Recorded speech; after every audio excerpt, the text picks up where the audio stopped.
आया है जन्म बरसाने वाली का, मेरी प्यारी श्री राधिका रानी का। कान्हा भी दीवाना है मेरी राधे रानी का। राधे राधे दोस्तों, आप सभी का राधा अष्टमी की बहुत बहुत शुभकामनाएं। आज इस वीडियो में मैं आप सभी को राधा अष्टमी व्रत की बहुत ही सरल पूजा विधि बताऊंगी। व्रत कैसे करना है, क्या खाना है, कब खोलना है व्रत को, यह संपूर्ण जानकारी आपको इस वीडियो में मिलेगी। देखिए, भाद्र पक्ष माह शुक्ल पक्ष में आने वाली अष्टमी तिथि को राधा अष्टमी के रूप में मनाया जाता है। जैसे जन्माष्टमी का व्रत किया जाता है, उसी प्रकार से राधा अष्टमी का भी व्रत किया जाता है। जन्माष्टमी के दिन भगवान श्री कृष्ण का जन्म हुआ था और राधा अष्टमी के दिन हमारी लाडली जी का भी प्राकट्य हुआ था, उनका प्राकट्य दिवस मनाया जाता है। तो राधा अष्टमी को राधा रानी के जन्मदिन के रूप में मनाते हैं। अभी राधा अष्टमी का व्रत करने के लिए देखिए बहुत ज़्यादा महत्व है। ऐसा माना जाता है कि 1000 एकादशियों का व्रत करने से जितना पुण्य मिलता है उतना हमें राधा अष्टमी का व्रत करने से मिलता है, और 1000 पवित्र नदियों का स्नान करने का जितना फल हमें इस व्रत से, राधा अष्टमी के व्रत से मिलता है। तो आप सभी को इस मौके का लाभ उठाते हुए यह व्रत करना चाहिए। अभी देखिए, जैसे हम जन्माष्टमी की पूजा हम रात में 12 बजे करते हैं, वैसे ही दोपहर में 12 बजे इस पूजा को करना चाहिए। आप चाहे तो भोर में 4 बजे भी इस पूजा को कर सकते हैं। यहाँ पर मैं एक चौकी लगा दूंगी। चौकी के ऊपर लाल कपड़ा आपको बिछाना है। रंग आप पीला ले चाहे लाल ले, जिस प्रकार से आपको अच्छा लगे। श्री कृष्ण जी, राधा रानी की फोटो या मूर्ति जो भी आपके पास हो उसको विराजमान कर लेंगे। भगवान श्री कृष्ण और राधा रानी एक ही साथ ही रहते हैं और साथ ही उनकी पूजा करनी चाहिए। साथ ही सुपारी के रूप में अपने गणपति को विराजित कर लेते हैं। अक्षतों का आसन देकर, थोड़ा सा अक्षत डालकर, अष्टकमल दल बनाकर उसमें कलश स्थापना करेंगे। गणपति भी स्थापित करना चाहिए। कलश में वैसे भी सभी देवी देवताओं का वास माना जाता है। अष्टकमल दल भी बनाना चाहे तो थोड़ा सा उस पर चावल रख के उसके बाद एक उस पर लोटा रख देना चाहिए। लोटा के ऊपर एक प्लेट रख कर चावल भरकर, उस चाहे तांबे का हो या पीतल का हो या मिट्टी का, जिस प्रकार आपको अच्छा लगे उस प्रकार आपको रखना चाहिए। सबसे पहले लोटे में गंगा जल डालें, उसके बाद शुद्ध जल उसमें और कंठ पर भर लें और निर्मल जल समान डाल दें। सुपारी, एक सिक्का, हल्दी की गांठ डालकर और हल्दी का पाउडर डालें। उसमें अक्षत डालकर, रोली डालकर कलश को हम मौली से बांध लेंगे।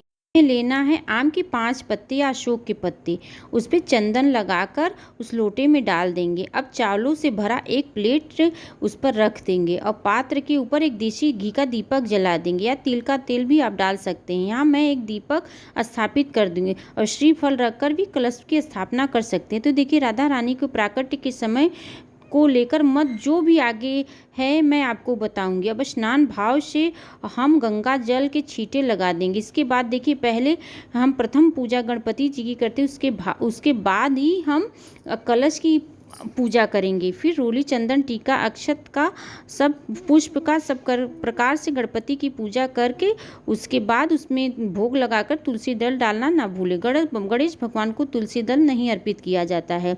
देखिए, वस्त्र के भाव में भगवान श्री कृष्ण और तो आपके पास वो वस्त्र आप धारण कराएं। वैसे तो राधा रानी की प्रिय वस्त्र कलर है नीला। आज के दिन अगर आप नीला कलर अर्पित करते हैं, उनको वस्त्र पहनाते हैं, तो उनका बहुत ही सुंदर मनमोहक श्रृंगार हो जाता है, वो बहुत ही प्रसन्न होती हैं। अब श्री राधा रानी को हम चंदन लगाएंगे, रोली लगाएंगे, उनको अच्छे आभूषणों से श्रृंगार करके उनको वहाँ पे स्थापित करेंगे। राधा कृष्ण को समर्पित करके उनको इत्र सेवा देंगे और अपनी राधा रानी को बांसुरी भी अर्पित करेंगे। कान्हा जी को भी बांसुरी भी अर्पित करेंगे।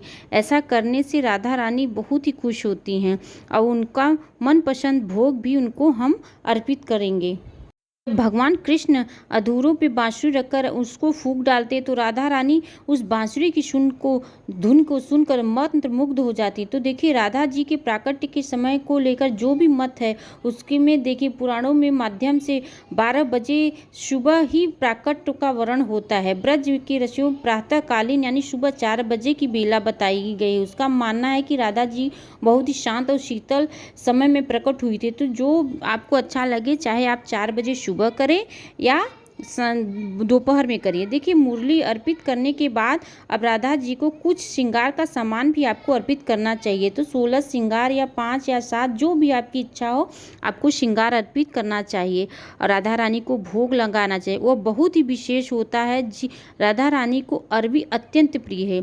दही अरबी का भोग लगाएं, दही भल्ले का भोग लगाएं और उनको मिष्ठान में जो आपके पास है वो जो ज़रूरी हो आप लगाएं। जिस तरह से हम घर में जब किसी का जन्म होता है कुछ मीठा ज़रूर बनाते, उसी प्रकार हम बाज़ार से कुछ मीठा मांग सकते हैं। साथ ही जो भी ऋतु फल हो उसका भोग आप अर्पित कर सकते हैं। बरसाने में वृंदावन में अरबी तरह तरह के पकवान बनाए जाते हैं, यहाँ तक कि अरबी की मिठाई भी बनाई जाती है राधा जी के लिए और एक दिन बहुत ही 56 भोग भी समर्पित करते हैं। तो आप चाहे जो आपकी स्वेच्छा हो, जो आपका सामर्थ्य हो उस तरीके से आप कर सकते हैं।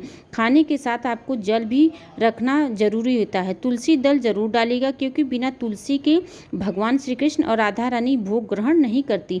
अब देखिए कुछ रुपए लेकर आप उन इस तरह से राधा रानी को के ऊपर से न्यौछावर कर लेंगे 5 बार या 7 बार। इसके बाद देखिए आपको राधा जी का विग्रह ना हो तो लड्डू गोपाल जी को ही वो राधा रानी का रूप देकर आप उनका पूजा श्रृंगार और न्यौछावर कर सकते हैं क्योंकि राधा कृष्ण अलग नहीं है, एक ही हैं। आप चाहे तो इन पैसों को देखिए दान में भी कर सकते हैं। इसके बाद सीधे थोड़े से पुष्प अक्षत लेकर हाथ जोड़कर राधा अष्टमी की व्रत का कथा सुनिए। तो देखिए साल 2025 में राधा अष्टमी का व्रत 31 अगस्त दिन रविवार को रखा जाएगा। वैसे तो शरीर में जो सामर्थ्य हो उसी हिसाब से व्रत करें। व्रत के 3 तरीके होते हैं, मैं आगे आपको बताऊंगी। कथा पूरी करने के बाद हाथ का पुष्प अक्षत राधा कृष्ण के चरणों में छोड़ दें। अब उनको प्रणाम करके प्रेम पूर्वक श्री गणेश जी की राधा रानी की आरती आपको उतारनी है। और देखिए अगर आप चाहे तो घर में लड्डू गोपाल हो तो लड्डू गोपाल को राधा रानी का स्वरूप देकर उनकी पूजा कर सकते हैं। पूरी विधि विधान से पंचामृत से उनको स्नान कराना है, चरणामृत बनाकर सभी को ग्रहण करना है। व्रत तब तक चरणामृत जरूर ग्रहण करें। इसके बाद सीधे हाथ में जल लेकर चौकी के पास 3 बार आपको आचमनी करनी है। हाथ जोड़कर श्री राधा कृष्ण की पूजा में हो रही कमियों को क्षमा याचना करना और लाडली जी किशोरी जी अपनी कृपा सदैव मेरे परिवार पे बनाए रखें, इसके लिए प्रार्थना करें और इस तरह से राधा अष्टमी की पूजा को वह पूर्ण हो जाएगी। अब देखिए राधा अष्टमी का जो व्रत है वह 3 तरीके से रखा जाता है। कुछ लोग तो दिन में व्रत की शुरुआत करते हैं, दोपहर 12 बजे के बाद पूजा अर्चना के बाद पारायण करते हैं। कुछ तो दूसरे सप्तमी के दिन से ही शुरुआत कर लेते हैं। अष्टमी की सुबह 4 बजे के बाद मंगला आरती के बाद व्रत का पारण कर लिया जाता है और ज़्यादातर देखिए सभी मंदिरों में 4 बजे ही राधा रानी का प्राकट्य जन्मदिन मनाया जाता है। तीसरे तरीके अष्टमी के दिन ही सुबह व्रत की शुरुआत की जाती है और 9वीं के दिन सुबह का पारण किया जाता है। ज़्यादातर देखिए 12 बजे तक ही व्रत किया जाता है। इसके बाद पूजा के बाद व्रत का पारण कर लिया जाता है। व्रत कैसे करना है राधा अष्टमी का यह पूरी तरीके से आपकी शारीरिक क्षमता पर निर्भर है, लेकिन आपको प्रसाद जरूर करना है। इसीलिए सब 12 बजे के बाद रानी के प्राकट्य के बाद प्रसाद को ग्रहण करते हैं। अगर आप दोपहर तक व्रत रखते हैं तो आपको बाद में पूरे दिन सात्विक भोजन ग्रहण करना। व्रत अगर 12 बजे तक ही रखा है तो शाम को आपको चौकी हटा सकते हैं और श्रृंगार का सामान राधा जी को अर्पित किया उसे आप आशीर्वाद स्वरूप खुद यूज कर सकते हैं। जन्माष्टमी का व्रत तभी पूर्ण माना जाता है जब राधा अष्टमी का व्रत करते हैं। राधा अष्टमी की व्रत पूजा की सरल विधि आप लोगों के सामने है। कैसी लगी वीडियो को लाइक एंड चैनल को सब्सक्राइब जरूर करिएगा। पसंद आए तो वीडियो में कमेंट्स करके ज़रूर बताइएगा और हमारे चैनल को सब्सक्राइब जरूर करिएगा। आप सभी को एक नए वीडियो के साथ मिलते हैं अगले वीडियो में। राधे राधे दोस्तों।